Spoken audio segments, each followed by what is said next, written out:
على رسوله الكريم أما بعد فأعوذ بالله من الشيطان الرجيم بسم الله الرحمن الرحيم تر ټولو د مخه و دواړو فریقو ته مبارکباد وایو دا د خوشحالۍ مقام دی د الله پاک د رضا مقام دی الله پاک نن ورځ د دې سره عاجز دی پاتې شو دا کومه کمیټې چې وه ملک باز محمد په سربراهي کې یا د ده ملګري چې کوم وو خدمت کړی دی خواري یې کښلې ده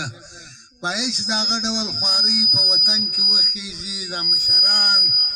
دا موږ خلک هر وخت ملګري یو د شپې هم ملګري یو د ورځې هم ملګري یو پر موږ زما غږ کوي انشاءالله که خدای کړي د اجرم هم راځو د پښین هم راځو د کوټ هم راځو خالي مشران دې تعین کوي انشاءالله که خدای کړي موږ هر وخت ورسره تیار یو